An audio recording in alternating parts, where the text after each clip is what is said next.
খসড়া তালিকা প্রকাশের পর চমকে দেওয়ার মতো তথ্য কুলটির নিষিদ্ধ পল্লী সংলগ্ন 4টি বুথে ভোটার তালিকা থেকে বাদ মোট ভোটারের অর্ধেকের বেশি ভোটার। খসড়া তালিকা প্রকাশের পর নাম বাদ যায় 742 জনের, যার মধ্যে মৃত 139, অন্যত্র চলে গেছে 69 জন। এই বুথে 534 জনের কোনো হদিশ পাওয়া যায়নি, যারা এনুমারেশন ফর্ম তুলে আর জমা দেয়নি। এছাড়া 2002 সালের তালিকার সাথে ম্যাপিং করা যায়নি ভোটারের সংখ্যা 684।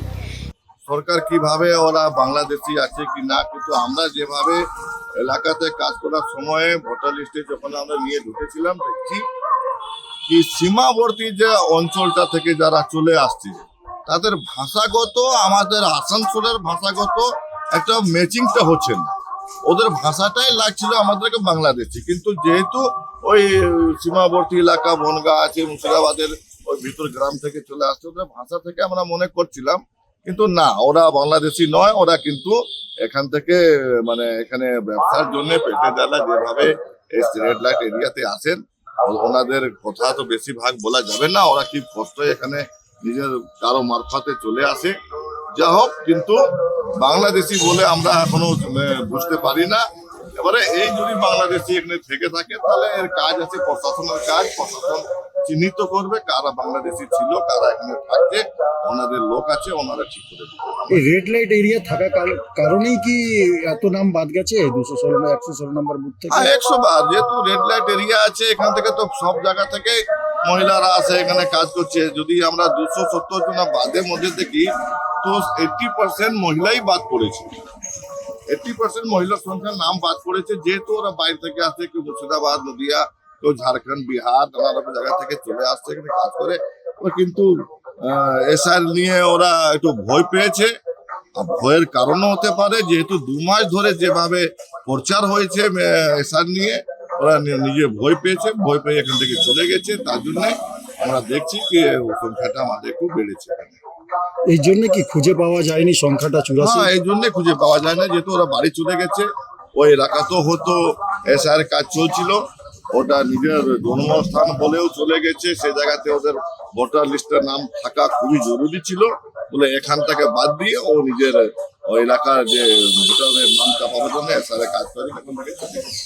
কিন্তু ভোটার তালিকায় এই নাম রেখে দেওয়া হয়েছিল। শাসক দল তৃণমূল এই ভুতুরে ভোটারদের কাজে লাগিয়েছে বছরের পর বছর। মহিলার সংখ্যা প্রায় 80%, যারা বাদ যাওয়া। নিষিদ্ধ পল্লী এলাকায় বাংলাদেশি যোগ থাকার অভিযোগ বিরোধীদের। অভিযোগ অস্বীকার শাসক দল তৃণমূলের। তারা এই নাম বাদ যাওয়ার পেছনে দায় চাপিয়েছেন বিএলওদের। পাশাপাশি সাফাই যৌনকর্মীরা বাড়ির পর্যায়ে গোপন রেখে এখানে ব্যবসা করতে আসেন। তারা ভয় পেয়ে অন্যত্র চলে গেছেন বা ফর্ম তুলেও জমা করেননি।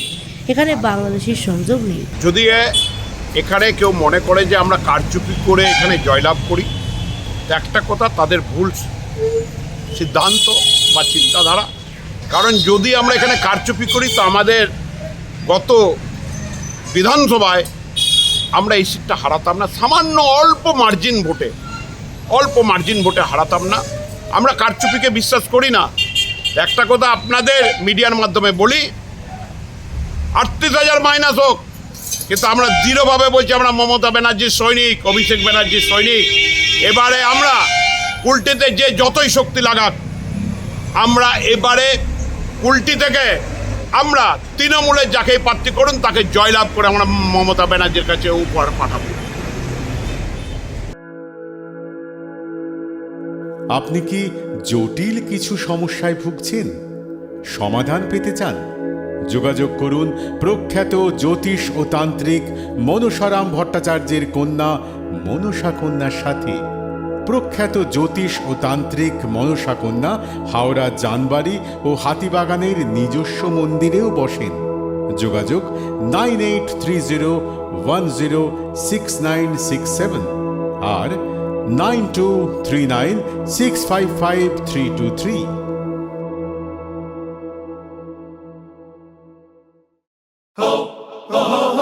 পুজো মানে জমকালো লাইন,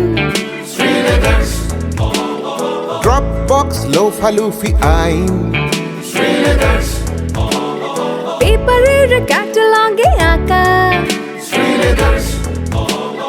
বাঙালির ইমোশনে মাখা, এ ভরসা কি উপায়, জার্নি পায়ে পায়ে পৌঁছে দেবে ঠিক ডেস্টিনেশন। বিশ্বমান শ্রীলেদার্স, খাঁটি দাম শ্রীলেদার্স। শ্রী লেদার্স, হাওড়া ময়দান।